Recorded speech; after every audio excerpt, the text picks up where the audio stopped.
Muito boa noite a todos os presentes e também aqueles que vão nos ver depois na gravação pelo YouTube da ABRAP, Mato Grosso do Sul.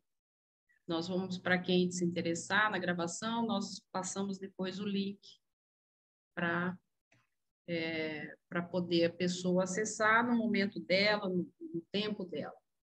Por isso que é bom gravar, né? Nós vamos combinar uma coisa para os participantes. O doutor Alex, ele prefere primeiro fazer a fala toda dele, né?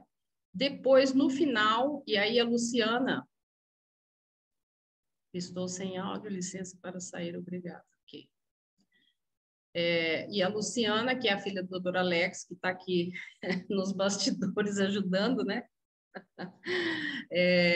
Ela vai fechar, então, os áudios, para quem não fechou, e aí, então, quando ele terminar, daí a gente abre para as perguntas. Combinado, gente? Ele prefere assim, tá bom?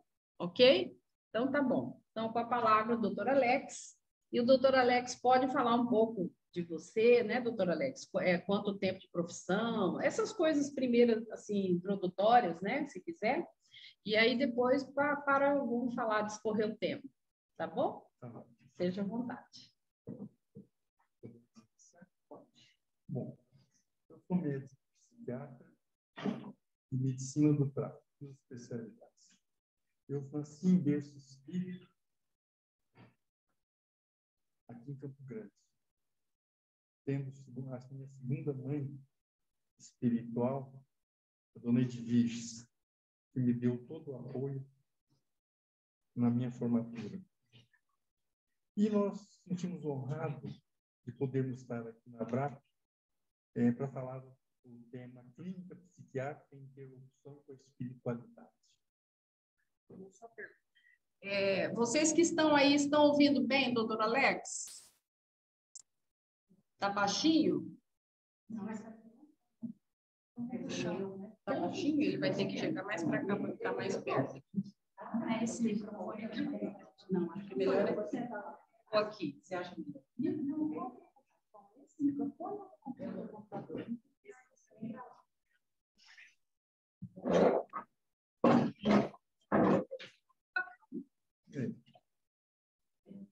Vamos acertando, tá? Então, a clínica psiquiátrica em interlocução com a espiritualidade. Esse foi o convite que a nossa presidente aqui, a nossa diretora, nos fez esse convite. A espiritualidade tem a ver com o propósito que a pessoa procura para a sua vida. Algumas encontram essa conexão com o divino ou com a religião, enquanto outros podem achá-la por si mesmo, na convivência com as pessoas queridas, na arte, na natureza ou mergulhadas em seu íntimo. Espiritualidade pode ser definida como aquilo que traz significado e propósito à vida das pessoas. A religiosidade envolve sistematização de culto e doutrina compartilhada por um grupo.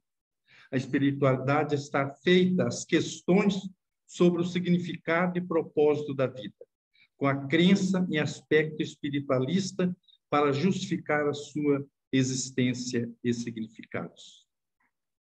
A espiritualidade, no sentido transcendental, fala na vida em outra dimensão após o falecimento do ser. Aqui que está o nó da questão, porque enquanto nós falamos em espiritualidade entre as pessoas, todo mundo aceita. Mas quando nós falamos em transcendental, a espiritualidade transcendental, que fala de outra dimensão, que pode estar associada à religiosidade, mas nem sempre. O indivíduo pode estar imbuído de espiritualidade sem ser religioso, mas o religioso estará sempre ligado à espiritualidade, pois a religiosidade trata sobre a vida religiosa e suas ações, implicando ritual, culto, fé e dogma, considerado como a parte fundamental de uma doutrina religiosa, apresentado como certa e indiscutível. Dogma é um termo de origem grega significando literalmente o que se pensa é verdade. Exemplo, o dogma da Santíssima Trindade. Ele está associado à relação do ser humano com um ser transcendente. A espiritualidade busca a verdadeira essência da religião, através de uma conexão maior com a comunhão e a partilha com o outro. A espiritualidade é compreendida como uma busca constante pelo significado da vida, a partir da conexão com o todo, ou algo maior. Traduzido na prática como o equilíbrio, o amor, a paz, a compaixão e a harmonia, nas atitudes culminando na felicidade do ser. Como elemento estruturante da experiência humana, a espiritualidade está ligada à manutenção e fortalecimento da saúde física, mental e social, havendo estudo cada vez mais qualificado nas últimas 3 ou 4 décadas que apontam benefícios diretos como redução do estresse, ansiedade e depressão. Antigamente, os psiquiatras, na década de 30, por exemplo, ligavam muito que a espiritualidade não tinha nada a ver com as doenças. Então, muitas vezes, constrangia o paciente a postura dos médicos. E hoje não, nós sabemos que a espiritualidade, quando o indivíduo se dedica à espiritualidade, aponta benefícios para a redução da estresse, ansiedade e depressão. Isso foi uma mudança de paradigma dentro da medicina. A tendência é definir a saúde como sendo um bem-estar físico, mental, social, econômico e espiritual. A compreensão das relações entre espiritualidade e saúde mental representa um desafio para a psiquiatria. Na primeira metade do século XX, descrições teóricas abordam predominantemente as relações de religiosidade com a psicopatologia. Era comum, nessas décadas, associar a religião com uma psicopatologia, principalmente pelos médicos materialistas. Nas últimas décadas, no entanto, estudos empíricos destacam o papel protetor da religiosidade e espiritualidade na prevenção da depressão, dos transtornos de ansiedade, do uso de substâncias químicas, bem como diminuição do risco de suicídio, promoção do bem-estar e qualidade de vida. O Harold Koenig é um americano psiquiatra, e ele escreveu um livro, Espiritualidade no Cuidado do Paciente, Quebrando Tabus. Como a ciência só analisa o palpável, o tangível, os cientistas têm uma certa dificuldade para inserir no contexto o transcendente, gerando muitas vezes grandes polêmicas quanto a aceitar a vida após a morte, deixando o assunto para as religiões. Hoje, a comunidade científica está dividida entre materialistas e aqueles que aceitam a existência de algo que estrutura o universo. Chamam-no designer inteligente, um modelo inteligente. Argumentam que o universo é tão complexo que existe algo para estruturá-lo. No ano passado, nós tivemos aqui um congresso de cientistas que aceita o designer inteligente para o complexo que existe para estruturar o universo. Desde o final do século XIX, vários cientistas vêm fazendo estudos sobre comunicações mediúnicas e o tema reencarnação, como Charles Richer, o médico fisiologista, prêmio Nobel de Fisiologia e Medicina em 1913. Desde o final do século XX, o psiquiatra e criminologista Cesare Lombroso, de grande prestígio no meio científico europeu, formou a Comissão de Milão em 1892 com muitos sábios e examinaram a médium sensitiva Eusapia Palatino, atestando a veracidade dos fenômenos. Em 1909, na obra Hipnotismo e Mediunidade, Lombroso faz uma retratação em relação ao primeiro trabalho seu, anterior a 1892, intitulado Estudo sobre Hipnotismo, no qual ridicularizava o espiritismo. E ele teve a hombridade, então, de mostrar que ele estava errado, e ele se tornou espírita na Itália. William James, 1842-1910, pai da psicologia americana, examinou por mais de 10 anos a médium Eleanor Piper e atesta a veracidade da comunicação de espíritos, dizendo que não haveria razão a priori para rejeitar que os espíritos pudessem cooperar na produção dos fenômenos. William James é considerado o pai da psicologia americana. O químico e físico inglês William Crookes deu provas de materialização dos espíritos. De 1869 até 1875, pesquisou em seu laboratório vários sensitivos e emitiu relatórios a respeito da força psíquica verificada e demais fenômenos, dando apoio às teorias espiritualistas. Em 1874, publica o resultado de suas pesquisas, inclusive várias fotografias de materialização.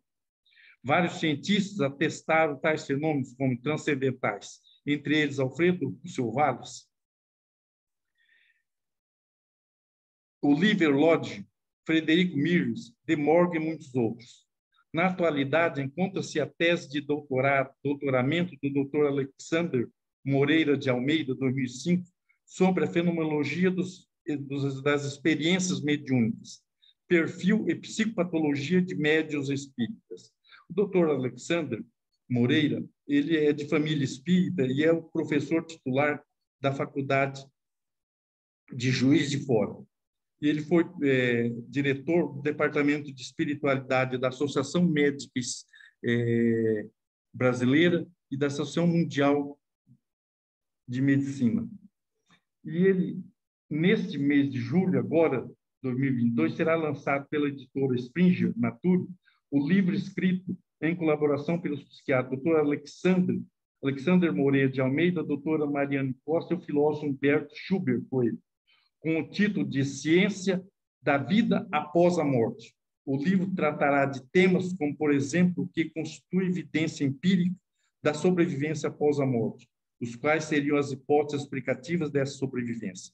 É agora, no mês de julho, que ia ser lançado esse livro, mas é em inglês. Segundo Ernest Jones, biógrafo de Freud, o pai da psicanálise, o primeiro artigo de Freud sobre o assunto foi encontrado após sua morte e publicado 2 anos depois.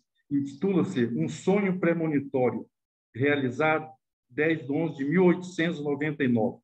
Trata-se de uma pequena análise tão clara que surpreende o fato de Freud ter decidido não publicá-la. A razão mais provável é de descrição profissional.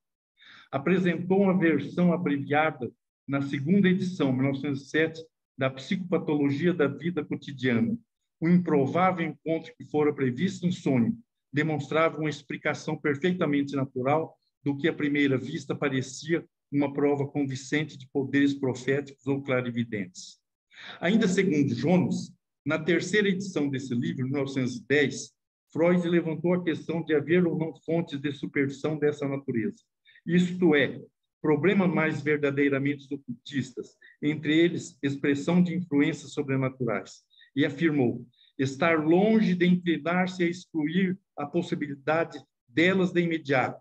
Pedia uma ampla investigação e mesmo que fenômenos espíritas ainda mais extraordinários pudessem ser demonstrados, deveríamos estar preparados para aceitá-los e fazer qualquer modificação necessária das leis naturais existentes, sem nos desviarmos da nossa fé nas conexões universais do mundo. O Freud, que todo mundo achava que ele era materialista, ele mesmo colocou esse problema para ser pesquisado, mas nenhum discípulo seu se criou para fazer essa experiência que ele colocou.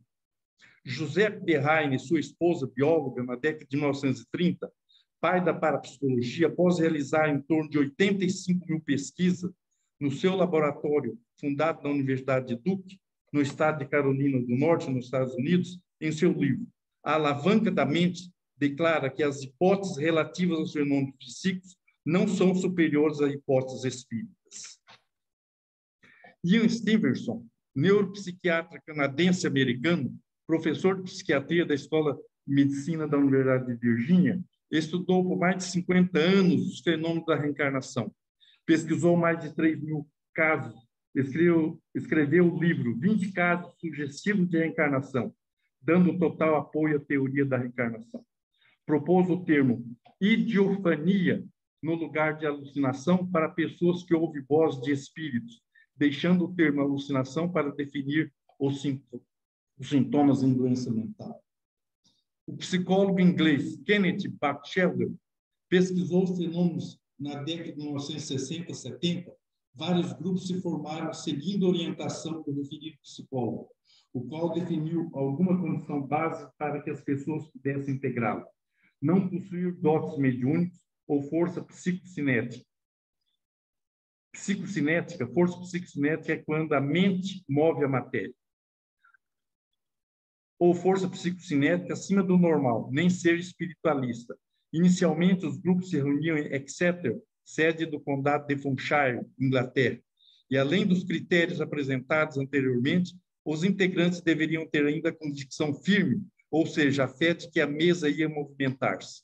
Durante a pesquisa foram observados rápidos batidos, mudança de temperatura ambiental, soerguimento de mesas, corroborando o que Kardec tinha pesquisado no século XIX. Como resultado dos trabalhos realizados, Batchelder escreveu: devemos fazer um esforço para separar de sua associação com a ideia de contactar espíritos dos mortos e vê-la, em vez disso, como um experimento de pecado psicocinética humana. A hipótese da sobrevivência não é negada por essa abordagem, mas é mantida como uma questão aberta. Psiquiatra e professor de filosofia da Universidade de Carolina do Norte, de psicologia no Western Georgia State College, cujo departamento de psicologia enfatiza o estudo da paranormalidade, Raimundo Modi publicou duas obras, Vida Depois da Vida, 1979, e Investigando Vida Passada. O psiquiatra psicoterapeuta, pesquisador da TVP, Brian Weiss, publicou os livros Muitas Vidas, Muitos Mestres e a Cura através da Terapia de Vidas Passadas.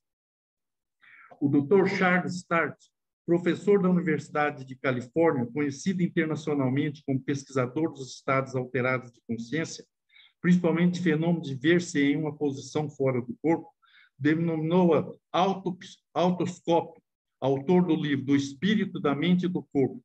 Foi um dos fundadores da psicologia transpessoal. Citamos ainda o polêmico biólogo inglês Rupert Sheldrake, PhD em bioquímica, que postula a teoria dos campos morfogenéticos, geradores de forma, não físicos, como agentes causais do desenvolvimento e da manutenção da forma biológica.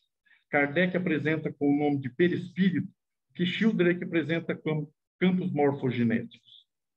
No campo da psiquiatria, o Manual Diagnóstico Diferencial do DSM-4 traz o capítulo Transtorno Dissociativo da Identidade, subitem, estado de transe e possessão. Nele, o paciente apresenta duas ou mais personalidades distintas.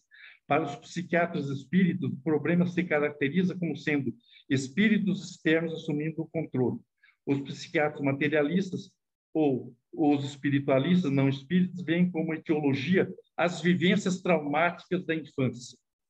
Na CID-10, no capítulo Transtornos Dissociativos Conversivos, subitem 44.3, estado de transe ou possessão, caracteriza por uma perda transitória da consciência de sua própria identidade, associada a uma conservação perfeita da consciência do meio ambiente. Devemos aqui ser incluídos somente os estados de transe involuntários e não desejados, excluídos aqueles de situações admitidas no contexto cultural ou religioso do sujeito. Isso porque, antigamente, na virada do século XIX para o XX, todo transe mediúnico era descrito como um transe histérico.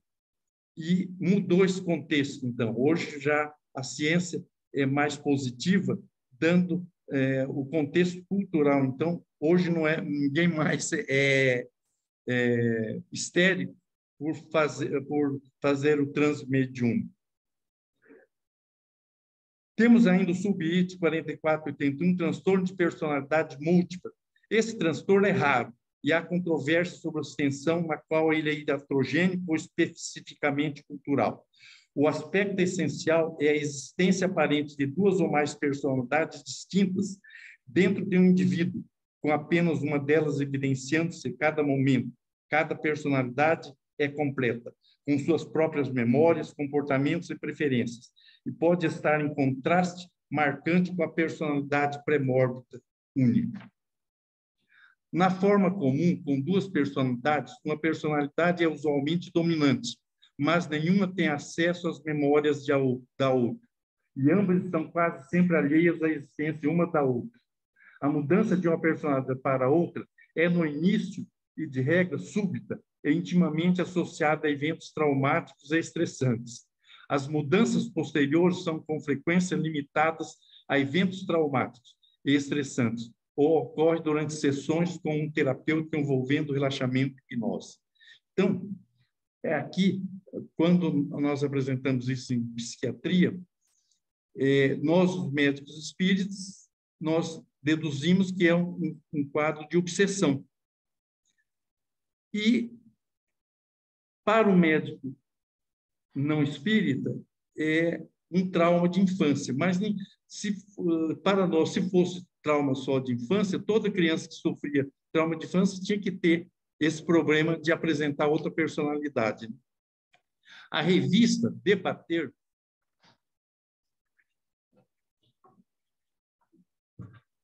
que é da Associação Brasileira de Psiquiatria, referente a março-abril de 2015, traz a descrição de um caso clínico sob o título Transtorno Dissociativo da Identidade, Múltiplas Personalidades. Relato estudo de um caso. Paciente do sexo masculino, 24 anos, natural do estado do Rio Grande do Sul, sem religião, com o primeiro ano de ensino médio completo. Atualmente recebendo benefício devido à doença psiquiátrica. Teve 4 internações prévias em um hospital e outras na região de sua cidade natal, São Pedro, na Grande Porto Alegre. Na primeira entrevista, o paciente relata que pediu para ser internado, pois seus 13 amigos o estavam atormentando muito. Por causa disso, voltou a fazer uso de maconha e cocaína, para tentar esquecê-los, não ouvi-los nem vê-los. Esses 13 personagens o acompanham há 10 anos. Usa o pronome nós para referir-se a si próprio frequentemente aos 13, ora de forma contraditória, como amigos, ora como demônios. Diz que desde 1999, seus 13 personagens fazem uso de seu corpo, eventualmente assumindo seus atos. Apresenta muito sofrimento em relação a isso, pois as pessoas à sua volta lhe chamam de mentiroso e dissimulado. Tem história prévia de tentativa de suicídio. O paciente já esteve internado muitas vezes, sendo que nenhuma internação foi efetiva. Além disso, nenhuma medicação que tenha usado fez com que seus 13 personagens fossem embora. Fez, inclusive, sessão de eletroconvulsoterapia, diz ter passado por avaliação de 17 psiquiatras, também sem resultado. Então, vocês veem como o paciente, quando tratado, ele pelo psiquiatra, ele é levado a não sair da crise. Isso por quê? Porque depende do que nós damos a esse paciente o diagnóstico. Quem aceita a espiritualidade transcendental, durante a internação, em situação de ansiedade, apresentava episódios característicos de dissociação, em que mudava bruscamente o tom da voz, a fisionomia do rosto, o modo de falar, e respondia como sendo outra pessoa, sempre um dos 13 personagens. 13 eram mulheres, sendo uma adolescente de 13 anos, era triste e só chorava. Uma criança de 7 anos, a personalidade que aparecia com maior frequência, a qual era filha de 2 dos seus personagens. Dizia-se uma criança carente que não recebia apoio ou carinho por parte dos pais. E a terceira personagem feminina, Gata Negra, uma mulher adulta, sedutora e hipersexualizada, Nesse momento, o paciente dizia ser homossexual e adquiria trejeitos claramente afeminados. As outras 10 personalidades eram masculinas, sendo, em geral, irritadas, amarguradas e do mal, com nomes como Ratos, Carnegie e Abutre, todos nomes sugestivos de coisas assustadoras e que, por vezes, lembravam personagens de filmes. Uma dessas personalidades era as mais agressivas, Ratos, com muita raiva e ódio, a qual, segundo o paciente e um familiar, já havia agredido fisicamente outras pessoas. Outra personalidade era inteligente, sensata, controlava as outras. O paciente a relacionava com seu pai. Também havia uma personalidade com traços antissociais, que era sedutora, manipuladora e não apresentava remorso por prejudicar outras pessoas. Durante a internação, foi possível identificar e reconhecer claramente 10 das 13 personalidades. Vocês veem que esse paciente enrolou todos os psiquiatras que passaram para dar atenção a esse paciente. Por quê? Porque possivelmente é psiquiatra materialista e que está arraigado na decisão de que a criança sofreu um sofrimento quando criança. Mas nós que somos médicos espíritos sabemos que isso é um processo obsessivo e atacou 3 espíritos que conviviam com o paciente, né? Eu queria agora passar um depoimento do médico psiquiatra psicanalista, Dr. Stephenson, no programa Provoca da TV Cultura, apresentado ao jornalista Marcelo Tasso, um caso interessante de interação entre o espiritismo e a psiquiatria. Nós vamos rodar para depois a gente continuar.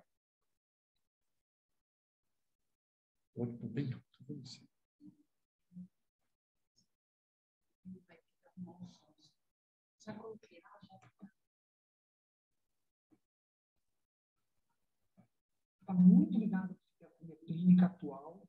Então, eu acredito que a pessoa deve receber indicações de diagnóstico, e provavelmente terapia cognitivo-comportamental. Você já trabalhou no serviço público de atendimento de saúde mental e uma noite recebeu a visita da James Joplin. Foi verdade. Como que foi isso? Então, aí é que é o problema. O duro vai ser o pessoal acreditar. Eu sei, vai ser difícil, mas vai ser complicado. Eu também tive dificuldade. Né? Essa história é uma história curiosa. Eu morava numa coisa de 30 metros quadrados. Né? Estava começando em São Paulo, não conhecia. A mim eu já disse que não conhecia, os outros muito menos. Então estava em nada. Eu acho que Guimarães Rosa. E aí eu pensei que achava estranho que não tinha o LP da Janis Joplin, por ouvir Summertime. Aí fui atrás disso, nas lojas que tinha, fui numa loja, tinha uma loja de disco, achei estranho que ninguém tinha. Finalmente achei numa loja na rua dos Estados Unidos um livro, o LP da Janis Joplin, com uma característica. Ele estava arranhado, ele era demonstração. E eu que tenho uma ascendência judaica, habitualmente não compro disco arranhado. Quem teve disco sabe, não se comprava disco arranhado. Né? Mas eu comprei, levei para casa e passei o fim de semana ouvindo Summertime e outros arranhado. Né? Bom, fui para o meu ambulatório de psiquiatria da Santa Casa de Guarulhos no dia ou no outro dia e recebo, então, era um ambulatório que tinha 40, 60 pessoas por dia, formava uma fila numa casinha. E eu recebi uma senhora que veio me dizendo, eu não tinha muito tempo para atender, né? Eu praticamente, como dizia a anedota, já estava na receita do próximo paciente. Mas ela me disse que estava tendo alucinações, ela não disse que estava, porque ela viu uma mulher de cabelo vermelho e que repetidas vezes queria que ela fosse para um cemitério procurar uma cova. Bom, vocês imaginam que eu tinha uma quantidade enorme de gente procurando cobra e outras coisas naquela época, muita alucinação e tal. Mas eu sempre tive muita atenção, era criticado por atender devagar. Era para atender em 10, eu atendi em 12 minutos. Né? Então, aconteceu um detalhe engraçado. Naquele mesmo momento chega uma moça jovem, um quadro de convulsão reentrante, era para ter ido ao pronto-socorro, mas veio para o único lugar possível, muito comum. Colocamos a menina na maca, disse para a moça que eu estava conversando, virei o receituário, pedi para ela escrever o que a moça falava para ela. E fui atender a moça, falava na cabeça dela, o que ela estava ouvindo, porque ela não conseguia me dizer. não tínhamos tanto tempo. E fui atender essa moça, que era um antigo sobrado, que dava para ver da sala onde eu estava, ela escrevendo lá e eu medicando. Tinha que dar uma medicação para sair da convulsão e tal. Quando saiu, eu voltei tudo rápido. E ela me escrevendo ainda, eu sentei ali e tal, e disse, a senhora já escreveu e tal, ela me entregou. Quando ela me entrega o papel, eu tive uma dificuldade de ler. Uma letra ruim, um garrancho, eu estava com pressa, como podem imaginar, né? Aí eu comecei a ler, daqui a pouco eu disse, isso aqui está em inglês. Aí fiquei meio assim, sabe? Pensando que a psiquiatria, a psicanálise, tudo foi pro saco agora. Né? E eu comecei a ler. Dava para entender. E dava para entender, eu tenho até o papel, não sei o que vão achar lá no céu disso, tudo claro. Ela começa dizendo o seguinte, Dear Doctor, né, querido doutor, I am from Port Arthur, Texas. Help me, doctor, I am a heroine. E aí, na assinatura, eu demorei um pouco para ver, mas eu provo. Estava escrito Janice Joplin. Só que estava escrito Janice Joplin. Aí eu perguntei se, por acaso, ela havia trabalhado em casas onde pudesse ir ao exterior, ou falar inglês, e tal. Disse que não, que nunca tinham saído da roça ali. Num desses momentos, aconteceu uma coisa curiosa, em que ela disse para mim, doutor, ela está do seu lado esquerdo aí. A moça falou que dentro do consultório, atrás do meu ombro esquerdo. Eu, àquelas alturas, não estava sabendo mais nada, mas a verdade é que eu senti uma presença ali. Eu sei que o CRM, todo mundo vai ficar tenso. Não, todo mundo que ouviu tudo que você falou até agora. Então, aí, isso é que eu digo. Quando eu falei que é para não ter certeza, ninguém acreditou. Né? Agora, resolvido. Né? Eu, inclusive, agora vocês me perdoem, todo mundo me perdoa, eu mandei ela para um cara que eu conhecia, que é um muito bom psiquiatra e espírita, e era muito amigo da filha do filho do Gaspareto. Você encaminhou a mulher para ele. Não dediquei, porque, entre outras coisas que eu falei para vocês, ela me disse que os remédios que os outros davam para ela só deixavam ela com mais sono. Olha só. Então, agora complicou. Que coisa. E aí, como que terminou? Terminou de uma forma curiosa. O Gaspareto me avisou que no dia tal eu deveria acender uma vela, que haveria uma reza, em que ela teria a alma dela encaminhada para o lugar adequado, que ela morreu de uma overdose, estava perdida. Né? E eu, no meio da psiquiatria, psicanálise e tal, eu queria que eu desenvolvesse uma coisa, uma capacidade minha. Eu disse para ele, olha, Gaspareto, se eu tivesse que desenvolver, eu estava aí. Ela veio aqui para Guarulhos, então cada um fica no seu canto, cada um no seu quadrado. Aí foi feita a reza dela. E o surpreendente, eu mais ou menos queria que acontecesse. Quando aconteceu, eu esqueci, um mês depois me entra essa senhora no consultório para agradecer. E, infelizmente, com meus colegas, né, que só querem falar uma coisa, era outra pessoa. Ela era outra pessoa. Ela falou que tinha resolvido o problema. Ela agradeceu, não entrou em muitos detalhes, mas disse que resolveu o problema e que a moça não estava mais procurando covas. Tinha parado de falar na cabeça. Tinha parado. Por isso que eu digo para vocês, cuidado de ter certeza.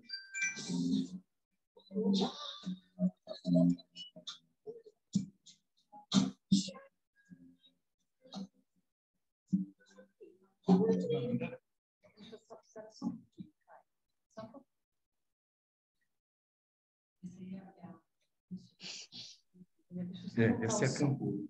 O Carlinhos me falou que você...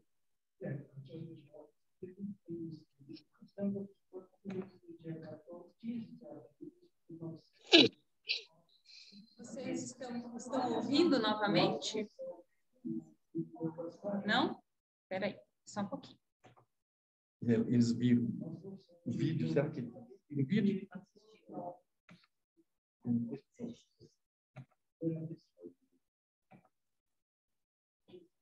Estão ouvindo?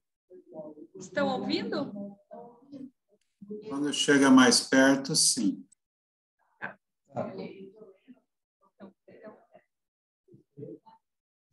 Pode continuar. Bom, então nós vimos isso aí, insuspeito, esse psiquiatra, porque uma espírita, que isso é muito importante, muito bom, e que para nós sabemos que essa moça, possivelmente ela está sendo tratada com esquizofrenia, né? Possivelmente, né? E era um caso de obsessão. Você vê que, no final, ela estava lúcida, sem os medicamentos que ela tinha parado de usar. Então, seguindo, quem aceita a espiritualidade transcendental admite que a doença mental pode ser comprometida pelos processos obsessivos, com a mediunidade descontrolada do indivíduo que a possui.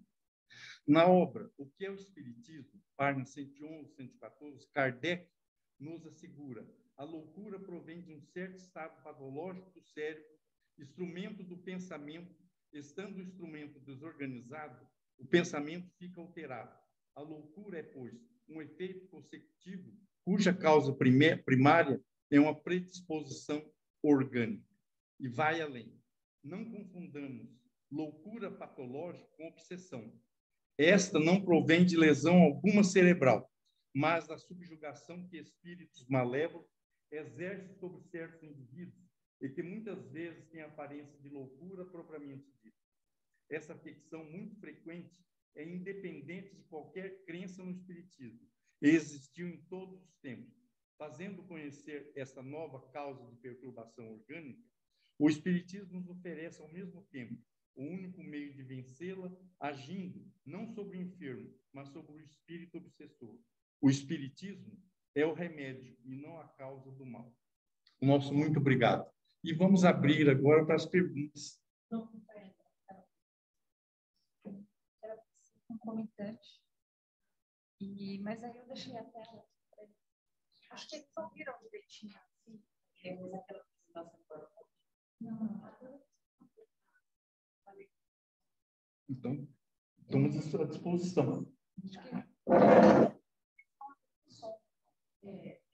a gente pode falar. Amigos, vocês podem agora abrir o som. Ele terminou a fala dele e está aberto então as perguntas, né? Perguntas, comentários, ok? Pergunta para ele. Vocês assistiram bem? Vocês assistiram bem o vídeo? Viram? Sim. Viram? Tá, ok, obrigada.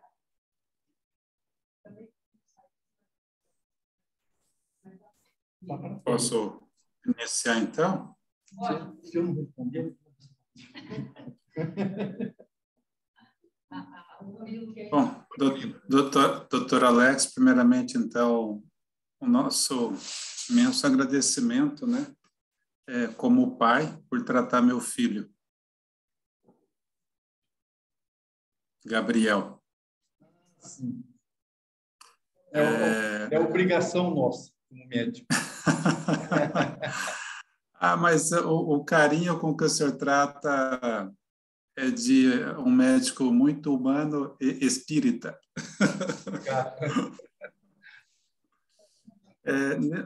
É interessante, né? Eu falo assim, eu tenho pouca experiência no atendimento psicológico, né? Então a gente formou agora em 2020 e pretende estar atuando nesta área. Uma pergunta que me vem é principalmente a questão dos medicamentos, né? Como nós podemos auxiliar o médico nesse sentido? Às vezes ela pode ser retórica, mas para mim não é, porque eu sou inexperiente nesse sentido. Então, de que forma o senhor entende que nós poderíamos contribuir, né, com os pacientes em relação a essa medicação que é passada e tal, até porque eu tenho um caso em casa, né? Então, a gente, assim, de que forma nós podemos contribuir? Seria uma situação inicial que me ocorre. A outra é que ficou a impressão na fala do senhor que, ao longo da história, né, cientificamente, dentro dos consultórios, dentro dos centros de pesquisa, inclusive Freud teve contato, né, com os espíritos ou com os fenômenos que esse do intermediário da mediunidade, né? Isso que me aguçou, porque como um cidadão comum, mesmo tendo passado pelo EGE, né, pelo estudo sistematizado, a abordagem científica que o senhor trouxe traz uma clareza que é muito mais profundo a negação da doutrina espírita da filosofia espírita, né? A verdade é que é difícil, porque a obsessão ela pode se apresentar não só num quadro psicótico. Você vê essa da revista de psiquiatria que eu li, das 13 personalidades que tomavam o corpo do paciente, depende do médico. Se ele é materialista, aqui dali não vai caminhar. Você vê, 17 médicos atenderam o paciente e continuou na mesma. Então, é muito difícil você dizer que é um processo obsessivo ou se é um processo mental mesmo. Então, é só com acompanhamento. Ou, se você tiver uma boa equipe de médicos também, você leva o paciente para tomar passe e a oração. E depois ele vai embora. Aí os espíritos seguram os obsessores. Então, eu tenho um trabalho mediúnico que eu dirijo há 30 anos na federação. Então, para mim fica mais fácil. Então, eu levo o nome, ou quando o paciente solicita, eu levo ele na reunião, para tomar passe e para a oração. Então, não é fácil, não é meio complicado você dizer, esse é um quadro mental, porque normalmente, às vezes, tem os dois juntos, o processo obsessivo e o quadro mental. Pode ter. Então, não é fácil. Então, se você tiver uma equipe de médios, facilita. Está respondido? Sim, doutor Alex. Obrigado.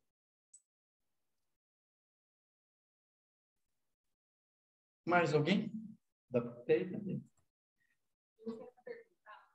Vocês estão me ouvindo? Mais ou menos. Eu quero perguntar, por exemplo, pacientes neuróticos e pacientes psicóticos, né? O que para um psiquiatra espírita, não falou para um psiquiatra espírita, o que fica mais fácil para ser um processo no caso, né? Do neurótico, do psicótico, tanto faz. Não tem diferenciação de uma coisa com a outra. O neurótico teria que ser mais difícil. Porque ele não está com distúrbio e ele pode falar. Então, você que atende, você fica em dúvida mais com o neurótico do que o psicótico. Porque o psicótico ele tem a alucinação visual, auditiva, então fica mais fácil. Mas é complicado. Não é fácil, né? Numa sessão só você desvendar. Então, a Dona de Vista sempre me falava.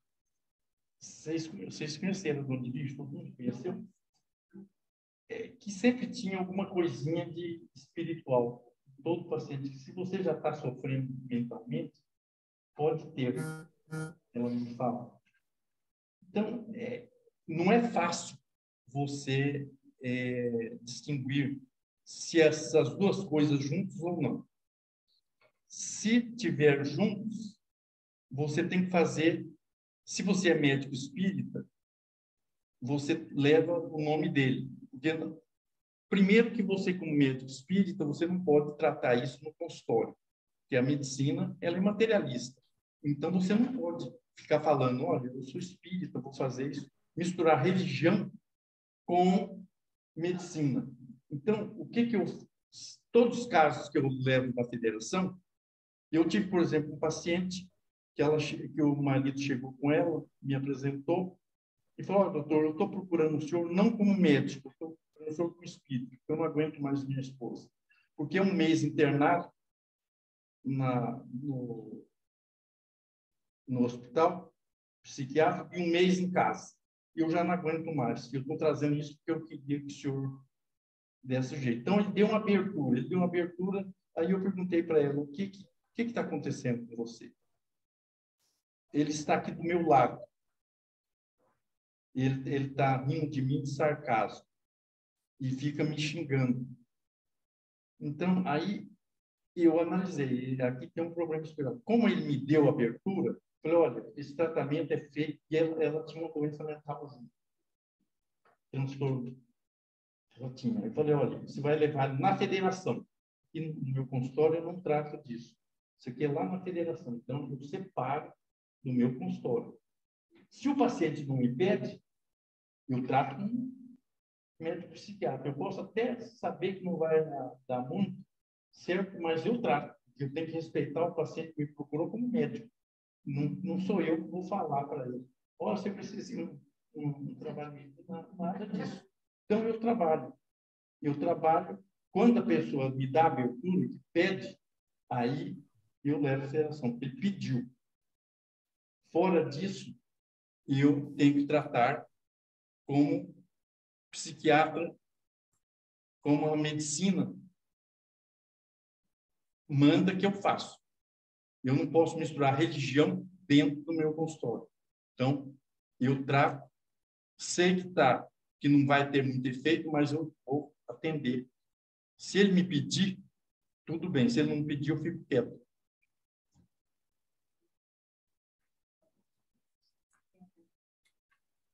Boa noite, doutor Alex. Pois Boa não. noite a todos. Parabéns pela sua palestra. Gratidão pela sua presença, né, na ABRAP. Eu queria perguntar 2 coisas. Primeiro, o senhor costuma, na anamnese, perguntar a religião da pessoa? E a segunda pergunta a maioria das pesquisas relativas a doenças, as pesquisas não, mas Joana, vários autores espíritas, eles comentam, o próprio Evangelho, o Livro dos Espíritas, comenta que há uma correlação entre as nossas enfermidades de corpo com questões espirituais, seja em vigilância, seja alguma forma de proceder. O senhor acredita que, ou as enfermidades mentais, elas têm uma correlação com questões espirituais? O senhor há pouco comentou que é difícil discernir quando as 2 coisas estão juntas. Eu não sei se foi o som, mas eu entendi que, de alguma forma, a doença mental ela também abre um campo para os processos obsessivos. A minha pergunta ela vai por aí. A verdade é que a mediunidade ela é uma janela aberta. Por quê? Ela complica. A mediunidade complica, porque ela facilita para o obsessor. Então, todas as pessoas que são médicos, se for uma mediunidade desequilibrada, vai piorar. A primeira pergunta, o que é que você perguntou? Se o senhor pergunta na anamnese a religião. Eu não pergunto. Não faz parte. Eu não pergunto a religião. Você pergunta. Eu não pergunto. Porque termina... Eu não pergunto porque, às vezes, por que ele quer saber minha religião e tal. Então, eu deixo para o paciente falar. Entendi. Respondido? Entendi. Obrigada, doutor. Obrigada. Respondido, sim. Gratidão. Mais alguma pergunta? Boa noite. Pode falar, Cláudia. Boa noite, doutor. Eu gostaria de fazer uma pergunta com relação ao tratamento. Por exemplo, nós somos psicólogas espíritas. Se a gente pode fazer um tratamento paralelo, por exemplo, eu colocar o nome do meu paciente em um centro espírita para fazer um trabalho de desobsessão à distância, para que ele possa melhorar, para que possa ser efetivo o tratamento dele. Só que uma segunda pergunta seria também assim, que se for efetivo esse tratamento, e a gente não falar isso para o paciente, nós estaríamos, por exemplo, camuflando o resultado do nosso atendimento, porque seria um atendimento, por exemplo,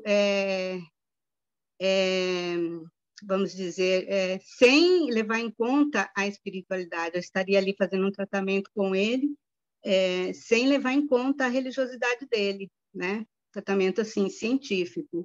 Como o senhor vê isso? Olha, eu vou falar o que eu faço. Você quer vir? Quando eu vejo, eu levo o nome dele sem que ele saiba. Eu respeito, como ele não me fez pergunta, eu não vou falar para ele que vou levar para o centro espírita. Né? Então, eu levo, só interessa a mim, eu levo o nome dele, o endereço onde ele mora, tudinho, e peço lá por ele, sem que ele saiba. Então, essa é a minha atitude. Que eu acho que é a melhor, porque eu estou respeitando o paciente. Eu não tenho o direito de falar para ele que vou levar, porque vamos dizer que se ele os protestantes eles são mais arredios. Então, e eu vou falar para ele, olha, eu vou levar seu nome lá para a federação. Então, não, eu respeito. E eu tenho notado, não precisa o paciente saber para a espiritualidade ajudar. Agora, eu ponho o nome e o endereço, porque os espíritos também não sabem. Se você não põe o endereço, eu vejo muitas vezes, põe o nome da pessoa. Ué, como que o espírito vai saber onde ele mora? Então, eu pego o nome e o endereço do paciente e peço por ele, sem que ele saiba. Essa é a minha conduta.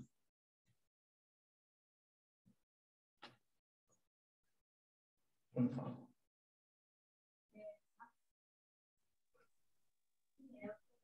Eu acompanho minha sogra, que é psiquiatra e espírita também, né?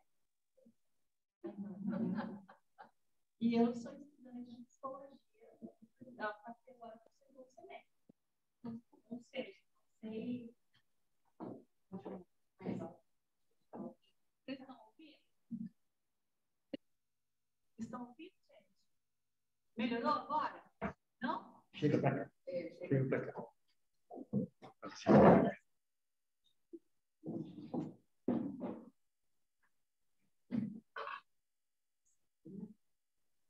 Vou falar com o microfone. Melhorou? Estão ouvindo? Estão ouvindo, gente? Sim. Tá. E bota o microfone mais direcionado à boca. Aqui. Melhorou? Aí. Isso. O meu questionamento é assim. Quando a gente trabalha com a mediunidade, né? A gente lá no centro espírita sempre nos orientam a trabalhar quando a gente está em plena consciência, em pleno uso das nossas faculdades mentais e, de preferência, livre da interferência de qualquer medicamento. Eu não sei como é que chama, para interferir, medicamento psiquiátrico seria? Né? Tarjas pretas e tal. Então, se o senhor recebe um paciente que o senhor vê claramente que é um caso de obsessão, ou seja, seria um tratamento, um paciente que seria indicado para um tratamento de desobsessão e não um tratamento medicamentoso, como que o senhor age nessa situação? O senhor não passa o medicamento? Como fica esse tratamento? É complicado, porque se ele me dá abertura, eu não posso dizer a ele que ele está obsediado. Eu medico. Eu tenho que fazer psiquiatria dentro do meu consultório. Infelizmente é assim. Porque a Alvina, que foi professora, ela pode confirmar. Você não pode orientar fora da medicina, religioso com a religião, né? Não pode. Então, eu medico o paciente. Medico. Não tem outro jeito.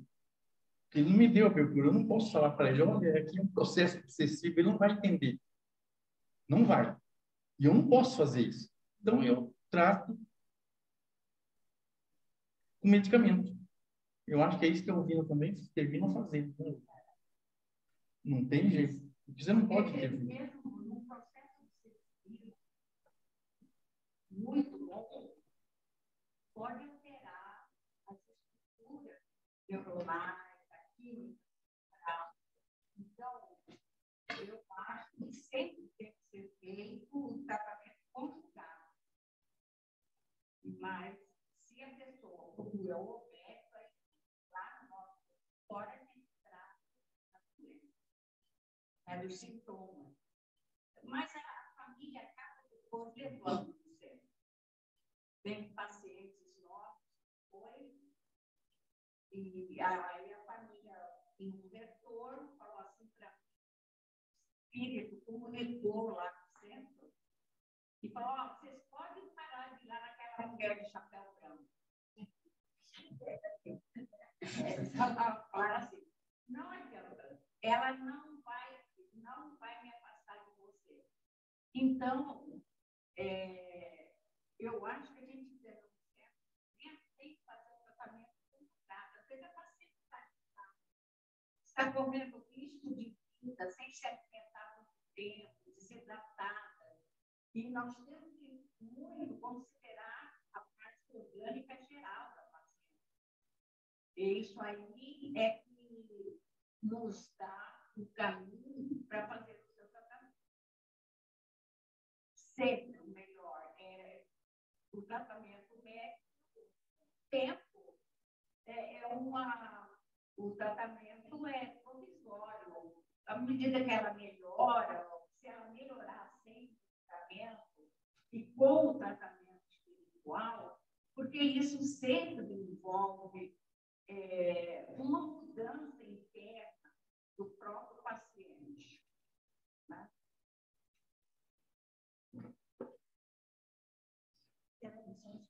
Respondi. Super. Obrigada. Mais alguma pergunta? Boa noite a todos. Boa noite, doutor Alex. Boa noite. Eu só queria fazer uma pergunta para o senhor. Como o senhor disse, o senhor já respondeu em partes aí, mas eu queria um complemento do senhor. Nós sabemos que a mediunidade, ela traz isso, né? Esse desequilíbrio. Principalmente se ela é uma mediunidade ostensiva. Isso. Aí começa a dar essas perturbações, né? E se esse paciente, né, essa família te procura, principalmente quando jovem, assim, né, um filho, e você sabe que essa família é espírita, você recomendaria ele fazer além do tratamento, porque aí há uma desobsessão e também às vezes essa pessoa ela precisa, né, de uma educação mediúnica. Entrar no centro, fazer uma educação mediúnica, melhorar a moral e tal, e começar todos o que a gente sabe, né? Todo esse preâmbulo dentro da doutrina espírita. O senhor recomendaria isso ou não ficaria só na parte científica, assim? Claro, se ela é espírita, ela deu abertura para mim. Tem pacientes que chegam falando, doutor, eu sou espírita também. Então, ela já chega me comunicando. Aí, então, o tratamento a atenção é diferente, porque ela deu abertura, então ela aceita, ela é da minha religião. Então, aí eu oriento, olha, vamos fazer isso, isso, isso. Qual o centro espírita que você frequenta, tal. Então, vê lá a direção, põe o nome. Então, aí eu oriento como espírita, porque ela é espírita. Mas eu não posso fazer isso a uma pessoa que é, por exemplo, evangélica. É uma agressão. Você nunca mais voltaria ao consultório da gente, porque eles não acreditam nisso. Então, eu não posso. Com espírita, então, fica fácil. Está respondido? Sim, com certeza. Muito obrigado. Tem perguntas?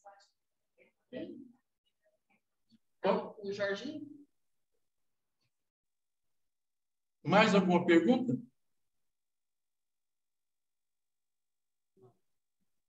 E aqui?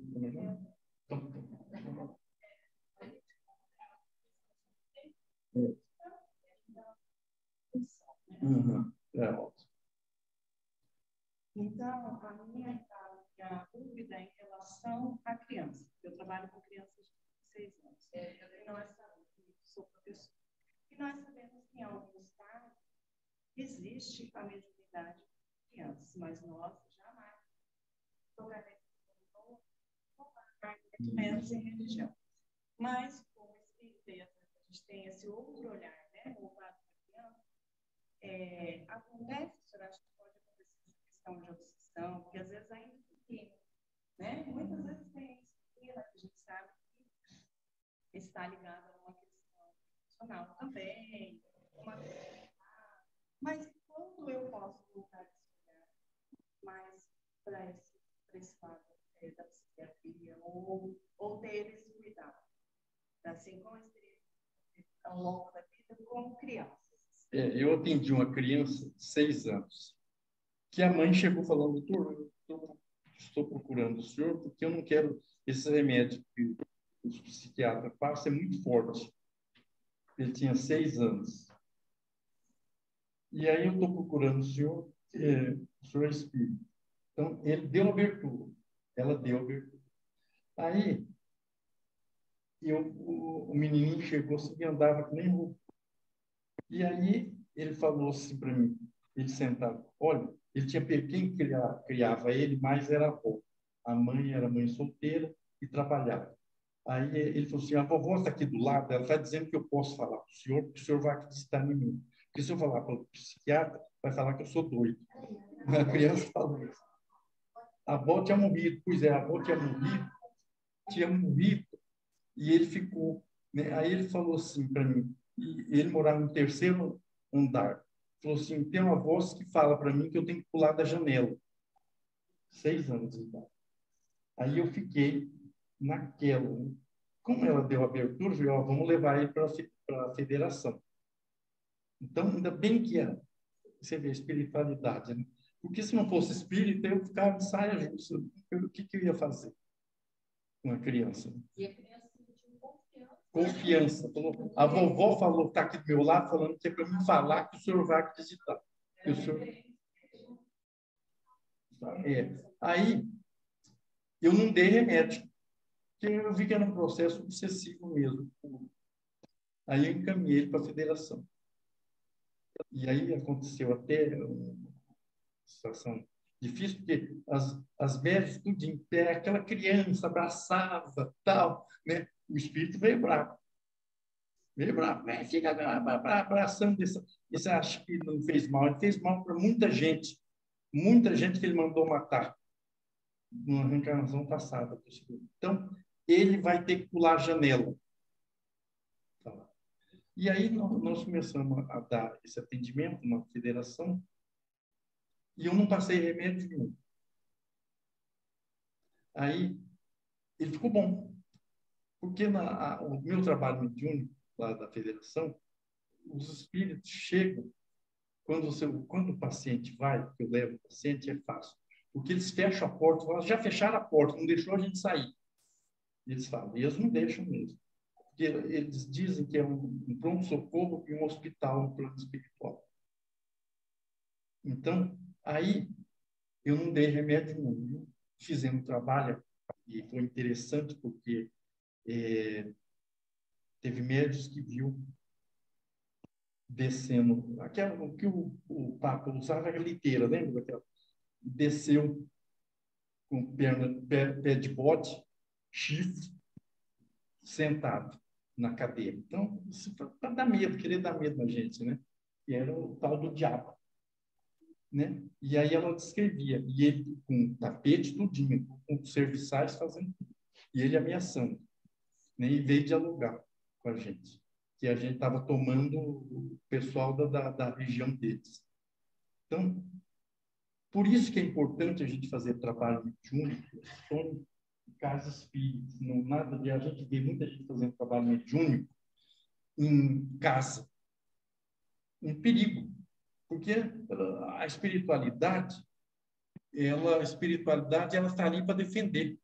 Eu me lembro de um caso em Aquidauana, quando eu estava em Aquidauana ainda, o obsessor falou: olha, você tem filhos, você tem 3 filhos, nós já pesquisamos. Você vai ver o que vai acontecer com seus filhos. Aí eu termino as bases, né? Aí, quando terminou, o mentor veio e falou assim: não fique com medo. Nós vamos proteger a sua família. Fique tranquilo. Aí, na outra sessão, ele veio vindo, né? Puseram umas pessoas fortes lá, com cacetete, para não deixar ninguém entrar na sua casa, né?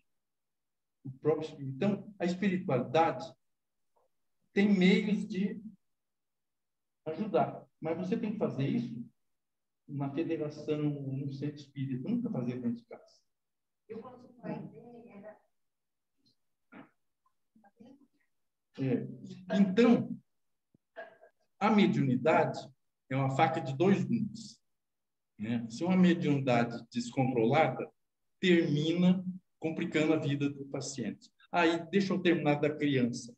Aí, um ano atrás, eu telefonei queria saber como que ele estava. Aí ele falou assim: ó, doutor, eu, com 12 anos, eu tive outra crise, porque eu comecei a rir sozinho, falar sozinho.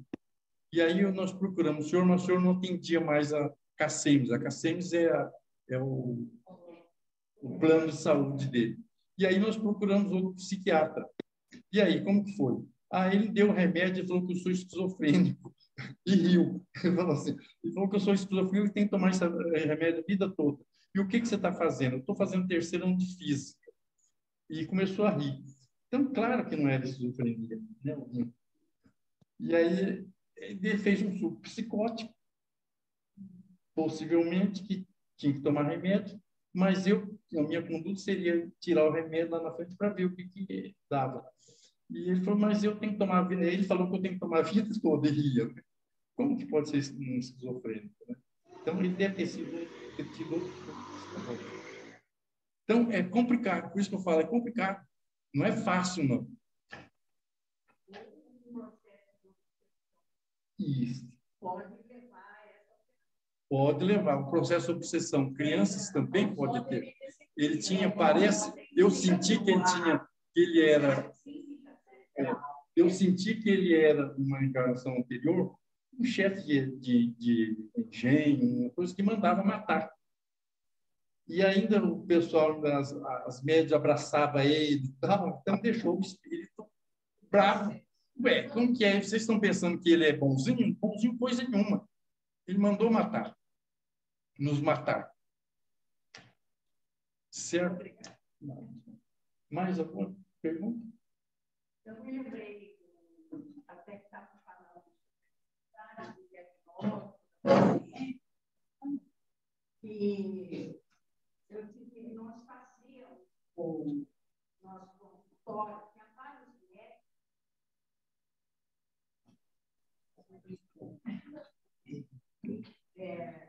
Vários médicos, nós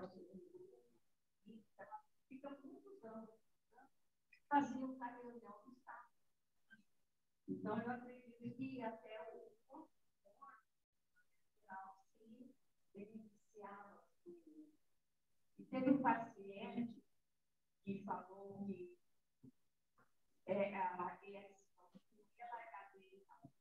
e aí falou assim: eu só largo quando ele vai lá, porque ele guarda lá na ponta, ele não me deixa entrar.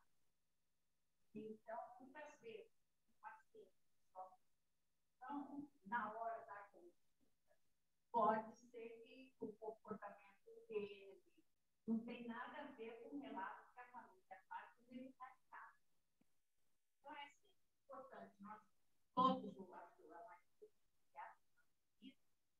tem, nos casos de dúvida, o paciente não se expressa claramente para você fazer um diagnóstico, nós sempre consultamos a família. É outra história, a versão da história. Para aí, depois que a gente tira a conclusão.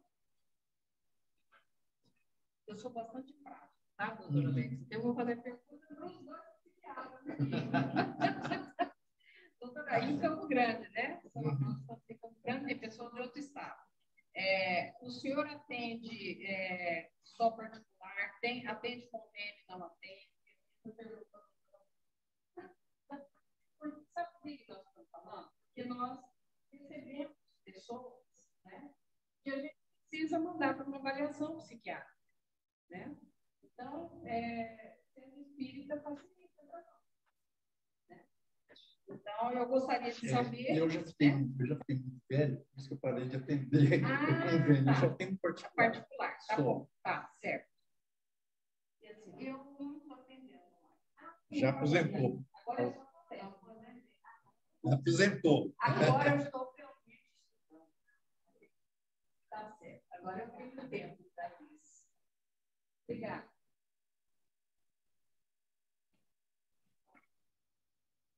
Se tem mais uma pergunta para a gente encerrar. Perguntas aí? Vocês que estão aí desse lado? Não? Pergunta não, mas... Eu gostaria de fazer uma pergunta. Psiquiatra, pelo trabalho que ele está fazendo uma retrospectiva, fazendo a gente lembrar de toda a trajetória, né? Isso é importante, a gente está sempre lembrando a trajetória das histórias que tem dentro da medicina e que levou muita gente a fazer pesquisa. Parabéns. Júlio, pode falar. Oi, Júlio. Oi. Bom, boa noite, doutor. Eu gostaria de fazer uma pergunta que é relacionada, assim, o quadro que o senhor já colocou a respeito da obsessão. A gente sabe que os quadros obsessivos, eles têm, assim, uma gradação, né? Quadros simples de obsessão e que não tem muita complicação, né, a nível espiritual, mas é de uma influenciação ainda pequena, mas que esse quadro pode ir piorando na medida em que a pessoa ela não tem nenhum tipo de acompanhamento espiritual e de atenção, de tratamento a nível espiritual. E essa pessoa pode não apresentar ainda nenhum tipo de problemas mentais. Mas a gente sabe que, na medida em que essa obsessão ela avança dentro do seu quadro e pode alcançar até a subjugação, né, que a gente sabe que é o quadro assim, mais complicado, a literatura espírita já diz que pode acontecer lesões cerebrais para pessoas que já estão nesse nível. E essas lesões elas podem muito facilmente ser provocadas por conta dessa subjugação. Então, e o quadro que se apresenta não só do quadro mental clínico, médico, e do quadro obsessivo, ele não tem uma solução única, ou fazendo um tratamento clínico, médico, nem um tratamento espiritual da desobsessão. porque já apresenta uma lesão cerebral pronunciada. Nesse caso, como fazer ou não fazer, porque só a medicação não resolve.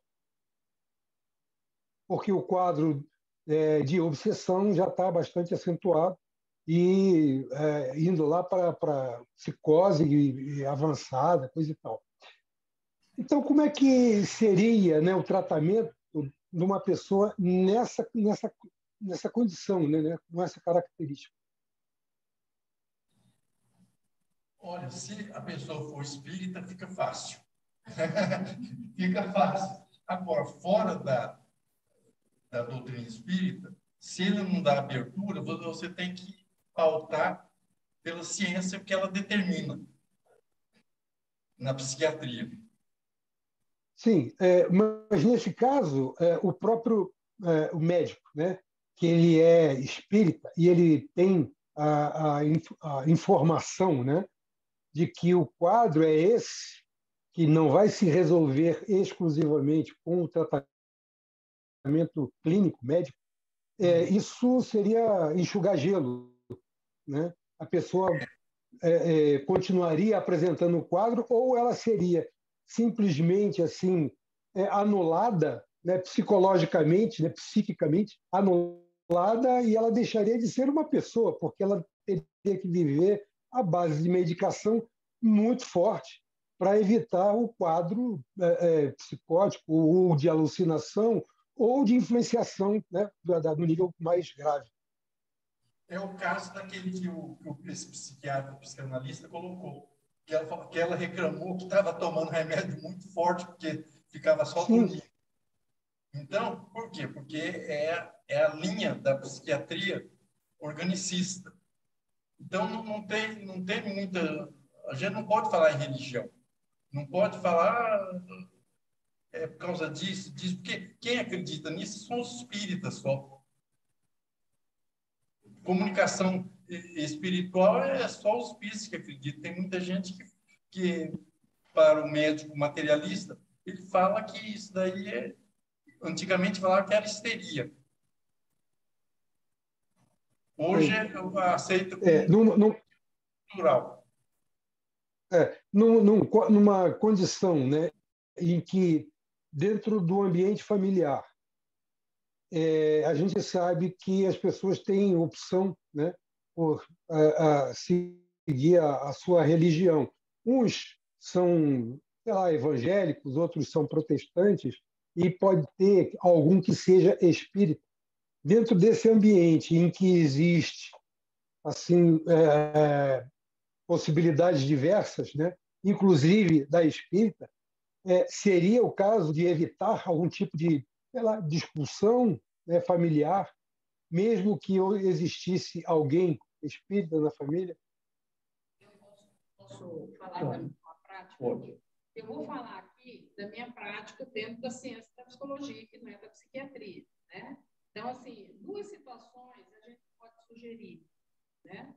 A situação, por exemplo, que a pessoa pergunta alguma coisa sobre religiosidade, mas a gente sabe claramente que a pessoa não é espírita. Então, ela tem uma outra cultura, né? Então, o que eu faço, né?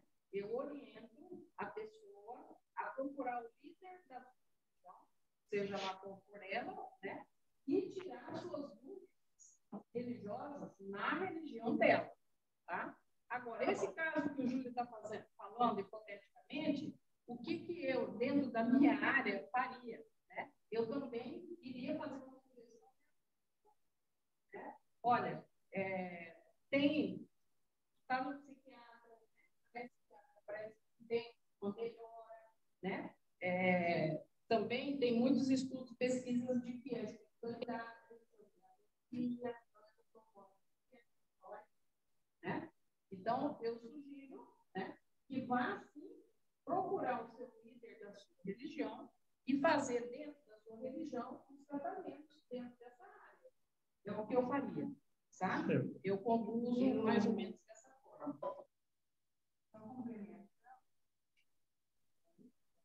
Eu pergunto se qual a religião, se a pessoa frequenta ou é só família que frequenta. E eu acho que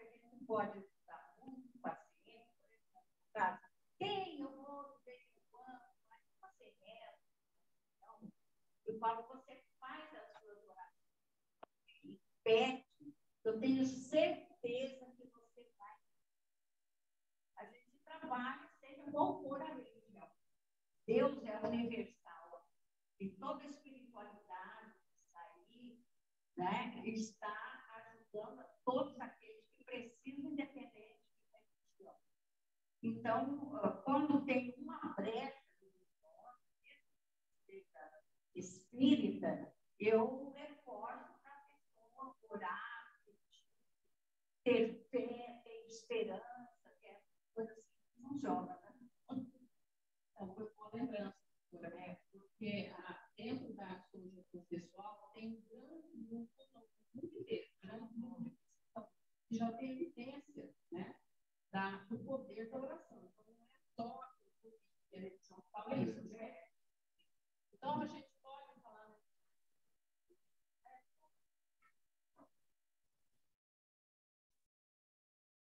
Ok. Tudo bem aí? Podemos encerrar? Por aí? Ok, por aqui também. Então, agora a gente vai só parar a gravação para a gente fazer a nossa prece de encerramento, tá? Então, muito obrigada a todos, obrigada, doutora Alex, né, pela tua disposição, assim, foi bastante esclarecedor para nós, né? Nós vamos, então, parar a gravação para poder finalizar com a nossa prece.